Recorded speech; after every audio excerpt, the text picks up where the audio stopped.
할렐루야. 아멘. 오늘도 변함없이 우리를 사랑하시는 하나님의 사랑과 은총이 주님께 나와 예배드리는 성도 여러분 모두에게 충만하게 임하시기를 주님의 이름으로 축원합니다. 아멘. 오늘 이 시간에는 요한복음 2장 1절로 11절 말씀을 통해서 가나의 혼인잔치 이런 제목으로 함께 말씀을 전할 때 큰 은혜가 있기를 바랍니다. 아멘. 예수님께서 여러분들의 가정에 결혼식 하객으로 참석하셔서 앉아 계신 모습 한번 상상해 보기 바랍니다. 하나님이신 예수님께서 결혼식에 참석하셔서 축복하시고 거기에 있는 사람들을 기쁘게 하셨다는 사실을 생각하는 것만으로도 우리의 마음이 따뜻해지는 것을 느낄 수 있습니다. 아멘. 예수님이 세상에 사시면서 결혼식을 몇 번이나 참석했는지는 알 수 없는데 성경에 기록된 사례는 오늘 본문밖에 없어요. 결혼식이 행해진 곳은 어디냐면 가나라는 지방입니다. 가나는요, 예수님이 자라신 나사렛 동네에서 건너다 보이는 작은 마을이에요. 예수님과 그의 제자들은 이 결혼식에 초대를 받았어요. 그리고 예수님의 어머니 마리아도 함께 참석했는데 오늘 본문 말씀을 보면 그 혼인잔치에 마리아가 아주 중요한 일을 맡아서 바쁘게 움직이고 있는 것처럼 보입니다. 오늘 이 혼인잔치의 주인공이 누구였는지에 대해서 우리 성경에는 기록되어 있지 않는데 우리가 인정하지 않고 있는 성경 중에 유경이 있어요. 유경이 있는데 거기에 보면 잔치가 벌어진 이 집이 어디냐? 바로 예수님의 어머니 마리아의 여동생 살로메의 집으로 기록되어 있어요. 그리고 이 잔치의 주인공인 신랑이 누구냐? 요한복음을 기록한 요한 자신이었다고 말하고 있단 말이죠. 그러니까 요한의 이 결혼식 날인 거예요. 그것이 어느 정도 사실인지 사실 우리는 단정하기는 어렵습니다. 그러나 예수님의 어머니 마리아가 그 잔치에서 중요한 역할을 하고 있는 것을 보면 예수님과 가까운 집안이구나 이렇게 추측을 할 수가 있습니다. 유대인들의 당시 결혼식 배경을 먼저 잠깐 살펴보면 유대 나라 사람들은요 혼인을 보통 이 결혼식을 언제 하냐면 수요일 날 해요. 수요일 날. 우리는 결혼식하고 나서 잔치를 하는데 유대인들은 먼저 잔치를 하고 식을 거행해요. 우리가 반대죠. 그들은 낮 시간에는 시간 제한 없이 무조건 먹고 마시고 잔치 즐기다가 저녁 늦게 결혼식을 합니다. 식이 끝나고 나면 신랑 신부는 가족들과 친구들의 축복을 받으면서 첫날 밤을 지낼 집으로 이제 들어가게 되는데 간혹 큰 명문 집안에서는 잔치를 며칠 동안 하는 경우도 있어요. 우리도 그런 경우가 있죠. 이 유대 나라의 혼인잔치에서 가장 중요한 음식이 뭐냐면 포도주예요. 이미 초청받은 손님들의 수가 어느 정도 정해져 있어요. 초청받은 사람은 딱 초대장을 가지고 있는 사람이에요. 그래서 부족함이 없도록 포도주를 준비하는데 포도주가 모자라서 걱정할 일은 별로 없는데 간혹가다 불청객들이 닥치면은 초청받은 사람들이 포도주를 너무 모자랄 수도 있고 또 초청받은 사람들이 또 너무 많이 마시면 모자라는 경우도 가끔 있다고는 해요. 이런 일이 생길 때에 손님 대접을 제대로 못하면 그 집안은 손님 대접을 못하는 집안으로 낙인시켜가지고 주인이 매우 난처한 처지가 될 수 있다고 말합니다. 포도주는 우리 유대 나라에서 사람들에게 즐거움을 주는 아주 귀한 음료수예요. 그래서 잔치하면 포도주를 연상할 정도로 그들은 포도주 문화가 아주 잘 되어 있어요. 그런데 지금 문제는 가나의 혼인잔치집에 큰 일이 벌어졌단 말이에요. 그 일은 뭐냐면 손님이 지금 계속 오는데 포도주가 동이나 버렸어요. 포도주 대접을 맡았던 마리아는 고민 이걸 어떻게 할까 고민하다가 예수님을 찾아가요. 아들이었지만 아들에게 찾아가요. 그리고 포도주가 떨어진 사실을 말해요. 마리아가 왜 예수님을 찾아갔는지 쉽게 납득이 가진 않아요. 그때까지만 해도 예수님은요, 복음 사역을 본격적으로 시작하기 전이기 때문에 아직 예수님께서 무슨 표적을 행하신 일은 한 번도 없었어요. 그럼에도 불구하고 어머니 마리아가 예수님을 찾아가서 포도주를 만들어 줄 것을 요청합니다.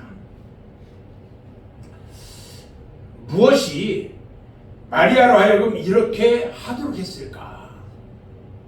마리아는요, 30년 동안 예수님과 함께 살면서 어떤 믿음을 가지고 있었던 것 같아요.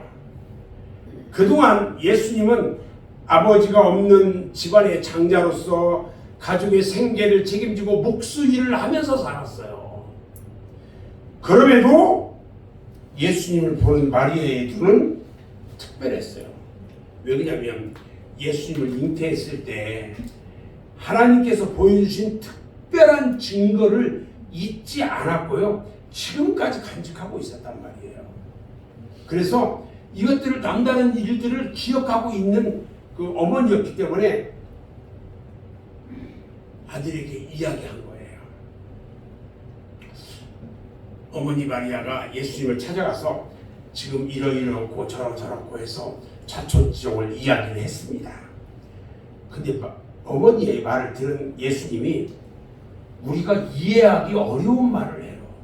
오늘 2장 4절을 보니까 여자여 나와 무슨 상관이 있나이까? 지금 포도주 떨어진 것이 나와 무슨 상관이 있습니까? 내 때가 아직 이르지 못하였나이다. 이렇게 말을 해요. 이 대답은요, 마리아의 요청을 완강하게 거절하는 뉘앙스로 들립니다. 우리는요, 예수님께서 마리아에게 여자여, 어머니에게 여자여, 어머니라고 하지 않고 여자여 이렇게 한단 말이죠. 이렇게 부르는 모습을 보면서 어떻게 굉장히 당혹하게 느껴집니다. 그런데 여자여 이 말은요, 오히려 여성을 존경하는 의미로 점잖은 호칭이라는 것입니다. 그러나 아무리 존경하는 뒤에 호칭이라 할지라도 예수님처럼 아들이 어머니 보고 그렇게 부른 사례는 어디에도 없어요. 그러나 우리는요, 왜 예수님이 그런 호칭을 사용하였는지 알고 있어요. 예수께서 마리아를 어머니로 모시고 한 집안에서 살던 사생활은 이제 그 순간부터 끝난다는 거예요.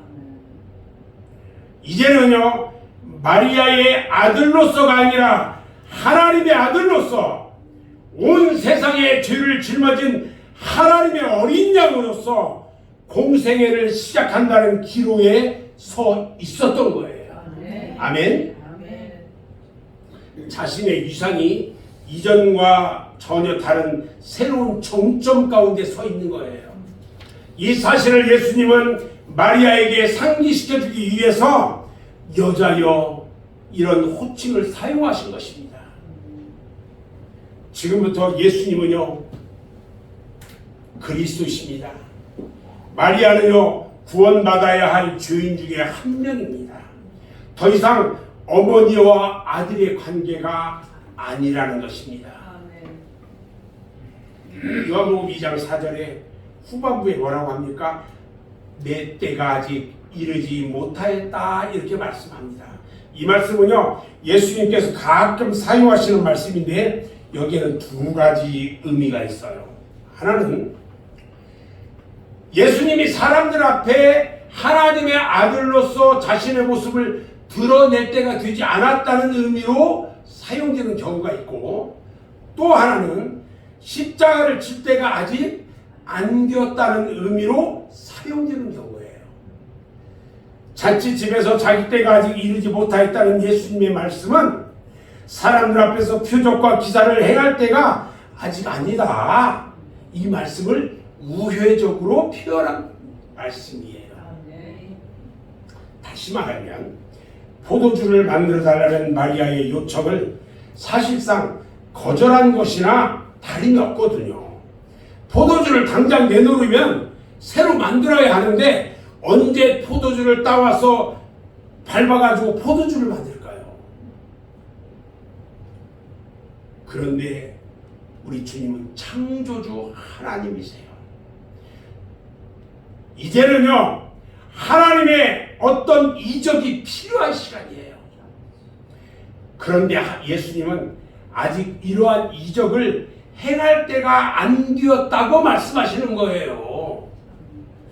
하지만 그렇게 말씀하시고 얼마 있다가 예수님은 물로 포도주를 만드셨어요.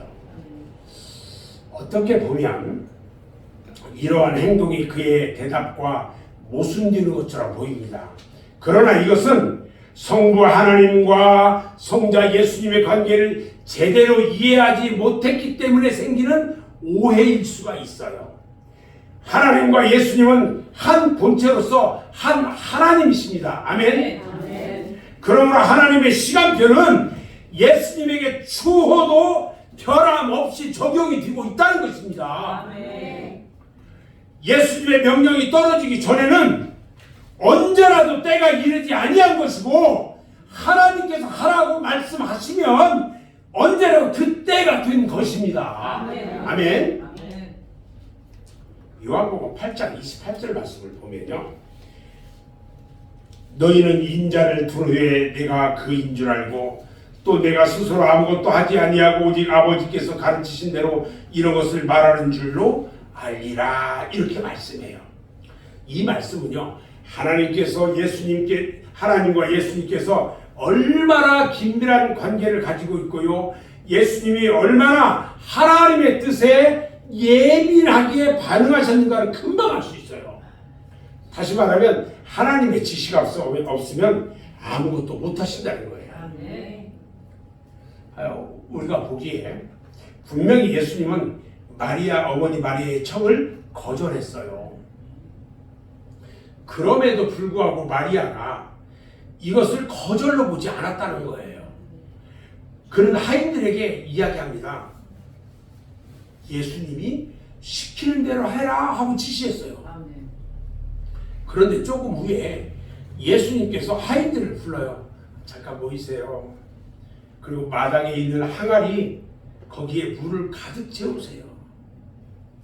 마당에 6개의 큰 항아리, 돌 항아리가 놓여 있는데 돌 항아리 한 개가 23리터예요. 저거요, 커요. 큰 항아리예요. 하나 6개. 웬만큼 사는 유대 사람의 집안에는요, 항상 마당 한 구석에 항아리가 있는데 물이 항상 가득 차 있어요. 왜 그냥 유대 사람들은요, 샌들을 신고 다녀요. 그리고 항상 밖에 다니면서 이 집에 들어오면은 발에 흙이 묻잖아요. 먼지가 묻잖아요. 그러니까 이 발이 더러워지니까 집 안에 들어갈 때는 반드시 물을 떠와서 발을 씻는 거예요. 이것 때문에 항상 마당에는 물이 준비되어 있어요.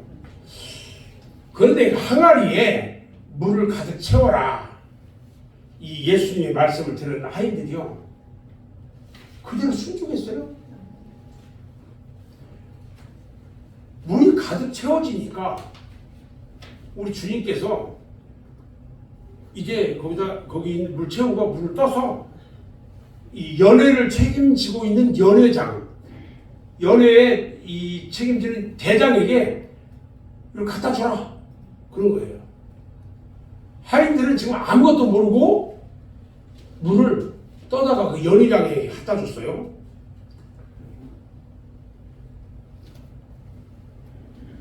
마리아가 시키는 대로 예수님의 말씀을 그냥 따랐어요. 그런데 연회장이 떠온 그 물을 마셔봤어. 마셔봤더니 지금까지 당신이 먹어봤던 포도주 중에 최상급의 포도주, 이렇게 맛있는 포도주를 처음 봤다는 거예요. 요한복음 2장 10절 말씀에 뭐라고 하냐면, 사람마다 먼저 좋은 포도주를 내고 취한 후에 낮은 포도주를 내는 것을 내거를 그대는 지금까지 좋은 포도주를 두었도다. 술 먹고 나면 그냥 이 취해가지고 정신없으니까 좀 안 좋은 포도 줘도 그냥 넘어간단 말이에요. 그런데 이 집은 안 그렇다는 거죠. 나중에 더 좋은 포도주를 주더라 이거예요. 이 집은 도대체 어떻게 돼서 나중에 더 좋은 포도주를 낼까? 여러분, 예수님은요, 처음에 갈릴리 가나에서 처음으로 하나님이신 자신의 영광을 드러냈어요. 아멘. 다시 당신의 영광, 하나님이신 당신의 영광을 처음으로 이 포도주 기적을 통해서 드러내셨단 말이에요. 여기에서 우리가 배워야 할 중요한 영적 교훈이 있어요. 하나는요, 예수님께서 신랑 신부는 물론 잔치집 손님들을 기쁘게 해줬다는 거예요. 기쁘게 해줬다. 잔치집에서는요, 신랑 신부뿐만 아니라 모든 사람들이 즐거워합니다. 이렇게 즐거운 잔치집에 하나님이 직접 참석하셔서 같이 기뻐하실 뿐만 아니라 물로 포도주를 만들어 가지고 모든 사람들을 즐겁게 해주셨다는 것은 조금도 이상할 일이 아니에요. 두 번째 있어요. 이러한 일들이 우리에게 주는 교훈이 과연 무엇일까? 하나님이요, 우리 인간에게 주신 기쁨은요, 우리가 누릴 자격이 있고 또 마땅히 누리면서 기뻐하는 것이 그 은혜를 주신 하나님을 바로 대접하는 거라는 거죠. 아멘. 우리에게 허락된 즐거움은요, 여러분 마음껏 누려야 돼요. 아멘. 아멘. 아멘. 즐겁게 살고 즐겁게 일하고 즐겁게 행복을 누려야 돼요. 아멘. 신혼생활하는 남녀는요, 마냥 즐거워서 꿈을 꾸듯 사는 것이 정상이에요. 이것이 하나님이 주신 복이기 때문에 그래요. 우리의 가정은요, 즐겁게 살려고 하나님께서 주신 선물이에요. 아멘. 우리의 가정이 즐거워야 돼요. 아멘. 하나님이 주신 것이니까 우리는 즐겁게 누려야 하는 것입니다. 아멘. 아멘. 하나님이 즐기라고 주신 것을 즐길 줄 아는 것이 인생을 사는 지혜인 거예요. 아멘. 세 번째로, 예수님이 행하시는 기적은요, 생명을 주시는 거예요. 물은요, 생명이에요. 예수님은 물로 포도주를 만들었어요. 예수님이 만드신 기적의 포도주는 예수님의 보혈의 피라는 거예요. 아멘. 며칠 있으면, 2주만 있으면 우리 주님의 십자가에 달리신 사건, 그때가 되는데 우리는 주님의 보혈을 기억해야 돼요. 아멘. 기쁨의 잔치, 주님이 계시는 잔치에 참여한 사람들은요, 주님의 보혈로 새 생명을 얻게 되고 기쁨의 잔치에 참여하게 되는 거예요. 아멘. 네 번째, 주님은 거절하다가도 허락하는 경우가 종종 있어요. 우리가 기도하면서 왜 내 기도를 들어주시지 않느냐고 불평하지 마시고요, 거절하다가도 들어주시는 주님을 기억해야 돼요. 아멘. 마리아가 와서 포도주를 떨어졌다고 했을 때 그것이 자기와 무슨 상관이 있냐고 하시던 그 주님께서 조금 후에 물로 포도주를 만들어서 온 집안을 기쁘게 했어요. 처음에는 주지 않을 것 같이 하시다가 나중에 주셨어요. 마가복음 7장 26절에 이야기에 보면요, 수로보니게 어떤 여자가 자기 딸을 고쳐달라고 주님을 찾아와요. 그런데 처음에 주님께서 굉장히 냉랭하게 이야기합니다. 유대 나라에도 병든 사람이 많은데 수두룩한데 그들을 왜 먼저 고치지 않고 어떻게 이방 여인 아이를 고쳐주느냐 하면서 냉정하게 물리쳐요. 그런데 이 여자가요, 조금도 불편하지 않아요. 결국 그냥 끝까지 늘어지니까 예수님 그의 청을 들어주세요. 그리고 고쳐줘요. 오늘 마리아의 경우도 그랬던 것 같아요. 자기와 무슨 상관이 있느냐 하면서도 마리아는 응답의 확신을 버리지 않았다는 거예요. 여러분, 기도할 때요, 우리 하나님께서 응답해 주실 것을 믿고 끝까지 믿고 기도해야 합니다. 아멘. 우리에게 가끔 생기는 심각한 문제가 있다면 뭘까? 거절하시는 것처럼 보이는 우리 하나님을 끝까지 믿는 믿음이 약하다는 거예요. 몇 번 기도해 보다가 소식이 없으면 주시지 않을 것으로 생각하고 그냥 포기해 버려요. 어떤 때는요, 기도를 하면 할수록 안 돼 이런 대답을 들을 때가 있어요. 그러면 주님께서 안 된다는 거구나 하고 기도를 중단해 버려. 이것은 좋은 기도하는 태도가 아니에요. 마리아처럼요, 기다려 보는 자세가 필요해요. 아멘. 주님이 기도에 응답하시는 방법은요, 우리의 상상을 초월하고 예측을 불허합니다. 아멘. 다시 말하면 우리가 생각하는 방식대로 응답하지 않을 때가 너무너무 많다는 거예요. 우리 주님은요, 우리가 기도하면 응답하지 않을 때가 한 번도 없어요.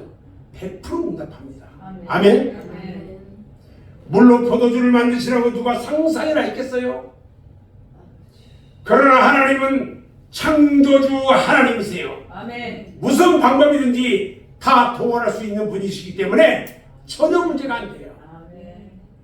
사방을 둘러봐도요, 무슨 응답이 오지 않아서 답답할 때가 가끔 있습니다. 사방을 둘러봐도 무슨 응답이 오지 않아서 답답할 때가 가끔 있어요. 제가 요즘 그래요. 5월 둘째 주에 몽골을 가려고 준비하고 있어요. 몽골에 힐링센터를 짓는데 돈이 준비가 하나도 안 됐어. 답답합니다. 그런데 창조주 하나님께서 그 일을 행하실 거라고 믿음이 전혀 변함이 없다는 거예요. 전혀. 어떻게 된지 저는 몰라요. 우리 주님께서 그 일을 행하실 거라는 거예요. 저는. 가서 우리 하나님 앞에 드려. 우리 주님께서 그 일을 하실 거라는 거예요. 사람들은요, 사방 둘러봐도 응답이 없으면요, 답답하고 절망을 느낍니다. 이럴 때 우리는 하나님의 방법은 인간의 생각에 제한받지 않는다는 사실을 알아야 돼요. 인간의 생각 가운데 제한받지 않아요. 절망하지 않고 끝까지 기도할 때에 반드시 응답을 받게 된다는 것입니다. 아멘. 자, 이제는요, 영적으로 적용해야 할 두 가지 진리가 있어요. 첫 번째는요, 예수님은요, 우리의 인격의 질을 바꾸어 주신다는 거예요. 물로 포도주를 만들었다는 것은 앞으로 예수님을 만날 사람들에게 주님이 주실 은혜가 어떤 것인가를 상징적으로 보여주고 있어요. 누구든지 인격적으로 예수님을 만나면 본질적인 변화를 체험하게 된다는 것입니다. 물처럼 몸이 건조한 것이 포도주로 바뀌듯이 맛있고 향기로운 인격으로 우리가 변화가 된다는 것입니다. 누구든지 예수님을 만나면 땅의 것만 생각하던 수준 낮은 사람이 하늘의 것을 사모하는 수준으로 높은 수준의 사람이 된다는 것입니다. 아멘. 죄악의 종이요 하나님의 아들로 바뀝니다. 아멘. 주님을 만나면 우리 포도주가 되듯이 우리의 모든 것이 다 바뀐다는 것입니다. 아멘. 불행하게도 우리 가운데 아직도요 이런 축복을 누리지 못하는 사람들이 있어요. 교회를 수십 년 다녀도 그 인격이 질적으로 바뀌지 않는 사람들이 있어요. 돈 좀 벌었다고 의시되고 남보다 인물 좀 잘났다고 우쭐대고 공부 좀 잘한다고 다른 사람 우습게 보는 사람들, 이것은요 그 인격이 아직 변화받지 못한 증거라고 할 수가 있어요. 우리가 예수님을 만나면 물이 포도주가 되듯이 건조하고 메마른 인격이 풍성하고 기름진 인격으로 바뀌어진다는 것입니다. 아멘. 마리아처럼 믿고 하인들처럼 순종하면 하나님 앞에서는요 누구든지 물이 포도주가 되는 것입니다. 아멘. 물과 같이 나의 인격이 포도주와 같은 인격이 되고 물과 같은 나의 삶이 포도주와 같은 삶이 되어지는 것입니다. 아멘. 두 번째는요, 예수님은 우리에게 더 좋은 은혜를 주신다는 것입니다. 예수를 믿으면 믿을수록 더 좋은 은혜를 주신다는 것입니다. 여리경은요 처음보다 나중에 포도주가 더 나은 것을 보고 감탄을 하고 말았어요. 예수님이 주시는 은혜는 처음보다 그 다음이 낫고 그 다음보다 또 그 다음이 더 좋다는 거예요. 새 자동차를 사고요, 새 집을 사면 날마다 쓸고 닦느라 정신이 없어요. 그런데 시간이 지날수록 차가 새 차가 돼요? 중고차잖아요. 실망이 이만저만이 아니에요. 이것이 세상이에요. 갈수록 질이 떨어지고 맛이 떨어지는 것이 세상입니다. 그러나 우리 예수님이 주시는 은혜는 정반대예요. 예수를 처음 믿을 때는 그게 무엇인지 잘 몰랐는데 주님 앞에 더 가까이 가면 갈수록 어제보다 오늘이 점점 좋아지는 거예요. 예수님이 좋은 걸 어떡합니까? 여러분, 예수님을 생각하면 생각할수록 더 좋은 걸 어떻게 해요? 아멘? 아멘. 이것이 우리 주님께서 우리에게 주시는 은혜예요. 은혜. 예수 믿은 지 오래됐다고 해서요 처음 믿는 사람에 비해서 신앙생활의 매력이 떨어지고 덜 매력을 느낀다면, 아니 그 매력을 잃어버렸다면 그것은 비정상이에요. 주님은요 날마다 더 좋은 은혜를 주시는 것입니다. 아멘. 저는 이제 오늘 말씀을 마무리하는데요, 우리에게는 더 큰 은혜가 기다리고 있습니다. 정말 최고의 은혜는요 우리 앞에 있어요. 주님이 재림하시는 그날에 주님의 영광을 눈으로 직접 보게 될 것입니다. 이것은 최고의 은혜가 될 것입니다. 우리가 세상에서 지금까지 받은 모든 은혜를 합해도 비교가 안 될 축복을 누리게 될 것입니다. 아멘. 세상은 점점 변화돼 갑니다. 세상의 문명은 더 발달할지 모르지만 인간성이나 도덕성은 극도로 타락해가지고요 세상은 낙원이 아니라 지옥이 되어간다는 것입니다. 왜 그럴까요? 주님이 주시는 은혜는 날마다 더 좋은 걸 줍니다. 우리 주님은 처음에는 좋은 것 주고요 나중에 나쁜 것 주는 그런 분이 아니에요. 처음 것도 좋은 것이지만 나중에는 더 좋은 것으로 우리를 만족하게 해주시는 거예요. 그 주님의 영광을 보기를 원하십니까? 우리는 오늘 가나의 혼인잔치에서 주님의 영광을 보았습니다. 예수님은 우리에게 즐거움을 주시는 분이에요. 예수님은 우리의 요구를 거절하다가도 들어주시는 분이에요. 예수님은 우리의 인격과 삶의 질을 바꿔주시는 분이에요. 예수님한테서 하나님의 영광을 보는 순간부터 저와 여러분의 은혜가 더욱 충만해지기를 주님의 이름으로 축원합니다. 아멘.